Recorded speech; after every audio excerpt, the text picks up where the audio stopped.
प्रिय भाइयों और बहनों, हमारे उद्धारकर्ता प्रभु यीशु मसीह के मधुर और पवित्र नाम में आप सबों को नमस्कार। और आज के बाइबल वचन मनन में आप सबों का हार्दिक स्वागत है। आइए आज हम याकूब 1:16 से 21 वचनों पर ध्यान केंद्रित करेंगे, जो हमें ईश्वर के उत्तम दान को प्राप्त करने के लिए हृदय की तैयारी के विषय में बताता है। प्रिय भाइयों और बहनों, हम एक ऐसे समय में जी रहे हैं जहां भ्रम और धोखा हमारे चारों ओर फैले हुए हैं। लोग अच्छाई और बुराई में भेद करना भूल गए हैं। ऐसे समय में परमेश्वर का वचन हमें स्पष्टता, विवेक और आत्मिक जागृति प्रदान करता है। याकूब की पत्री विशेषकर अध्याय 1 के वचन 16 से 21 तक हमें यह सिखाती है कि हम परमेश्वर के उत्तम दानों को कैसे पहचानें और अपने हृदय को कैसे तैयार करें, ताकि परमेश्वर का वचन हमारे जीवन में फल ला सके। याकूब का यह पत्र व्यवहारिक मसीही जीवन के लिए अद्भुत मार्गदर्शन है। याकूब हमें यह सिखाता है कि केवल ज्ञान या विश्वास पर्याप्त नहीं है, जब तक कि वह हमारे जीवन को न बदले। आज हम याकूब अध्याय 1 के 16 से 21 में 3 महत्वपूर्ण आत्मिक सच्चाइयों को देखेंगे। पहला, परमेश्वर की भलाई पर विश्वास। दूसरा, सत्य के वचन से नया जन्म। और तीसरा, वचन को नम्रता से ग्रहण कर आत्मिक फल लाना। आइए वचन और आज के पवित्र शुभ संदेश को समझने की कोशिश करें। धोखे से सावधान रहना। याकूब 1:16 कहता है, हे मेरे प्रिय भाइयों, धोखा ना खाओ। इस वचन के द्वारा याकूब एक स्नेहिल चेतावनी के साथ हमें सावधान करते हैं। यह संसार अपने चालाक विचारों और आकर्षक शब्दों के द्वारा हमें भ्रमित करना चाहता है। कई लोग यह मान लेते हैं कि परीक्षाएं और बुराई परमेश्वर की ओर से आती हैं, लेकिन याकूब कहता है, धोखा ना खाओ। परमेश्वर पाप से अछूता है और वह किसी को पाप करने की प्रेरणा नहीं देता। अर्थात हमारी परीक्षा परमेश्वर की ओर से नहीं है, परंतु हम अपने कर्मों का द्वारा ही परीक्षा में पढ़ते हैं। यह वचन संदेश देता है कि हमें अपने मन को सत्य में स्थिर करना है और झूठी शिक्षाओं व भ्रांतियों से बचना है। संसार और शैतान हमें भ्रमित करते हैं कि परमेश्वर हमारी परवाह नहीं करता है, लेकिन याकूब हमें स्मरण दिलाता है कि सभी अच्छी चीज़ें परमेश्वर से ही आती हैं। वह बदलता नहीं, उसमें न कोई परिवर्तन है, न किसी प्रकार की छाया। जब जीवन कठिन लगे तब भी परमेश्वर की भलाई पर विश्वास बनाए रखें। उत्तम दान का स्रोत केवल परमेश्वर है। याकूब 1:17 में लिखा है, हर एक अच्छा दान और प्रत्येक उत्तम वरदान ऊपर से है, जो ज्योतियों के पिता की ओर से मिलता है। यह पद हमारे हृदय को कृतज्ञता से भर देता है। हर वह चीज जो जीवन में अच्छी है, जैसे शांति, आनंद, प्रेम, आशा, मेल, धीरज, कृपा, विश्वास, संयम और नम्रता, सब परमेश्वर से आता है। वह ज्योतियों का पिता है, अर्थात सब रोशनी का स्रोत, जिसमें कोई बदलाव या छाया भी नहीं है। इस वचन के माध्यम से हम यह सीख सकते हैं कि जब हमें कुछ अच्छा प्राप्त हो तो हमें उसकी ओर नहीं, बल्कि उस देने वाले की ओर देखना है, जो सदा भला है। सत्य के वचन द्वारा नया जन्म।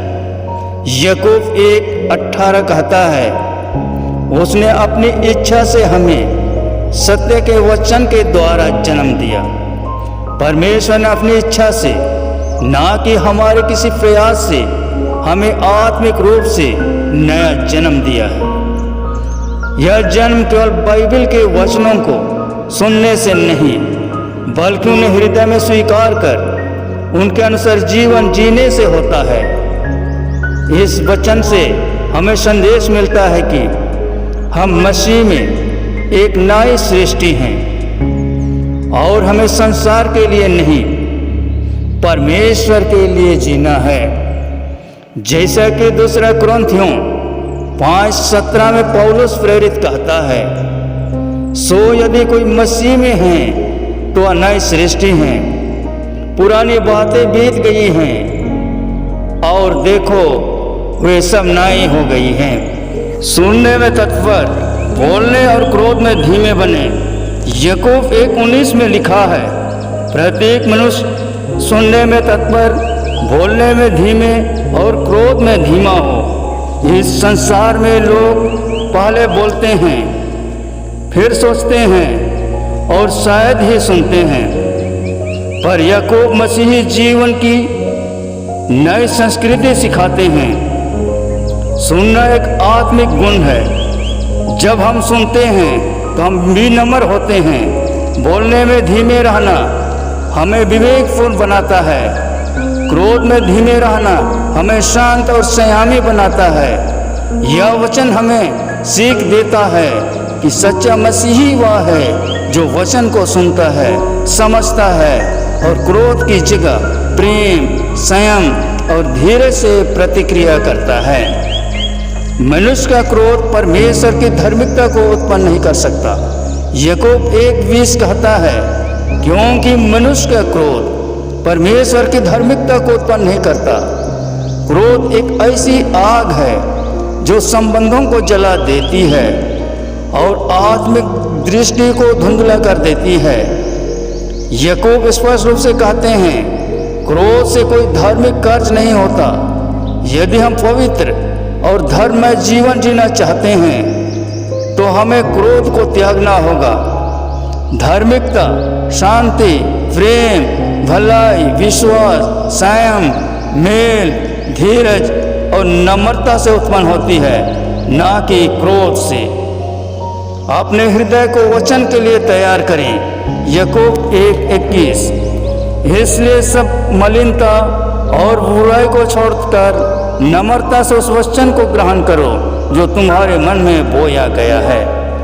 परमेश्वर का वचन बीज की तरह है। वह तब तक फल नहीं लाता जब तक भूमि तैयार ना हो। यदि हमारे हृदय में पाप, अहंकार, द्वेष या सांसारिकता भरी है तो वह वचन वहाँ टिक नहीं सकता। नम्रता वह भूमि है जिसमें वचन गहराई से उतरता है और आत्मा में परिवर्तित होता है। हमें प्रतिदिन आत्मनिरीक्षण कर देखना चाहिए कि क्या हमारे मन की भूमि परमेश्वर के वचन के लिए तैयार है।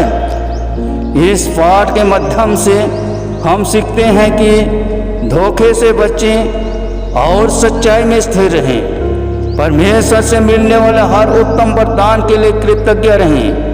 नया जन्म वचन के द्वारा होता है, इसे गंभीरता से लें। सुनने, बोलने और क्रोध में आत्म संयम रखें। अपने हृदय को मलिनता से शोध करें और नम्रता से वचन को ग्रहण करें।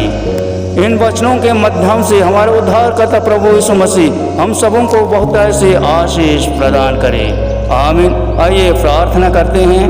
हे प्रेमी परमेश्वर, ज्योतियों के पिता, तू जो कभी नहीं बदलता, हमें अपने उत्तम दानों के लिए कृतज्ञ हृदय दे। हमें धोखे से बचा और सत्य पर स्थिर कर।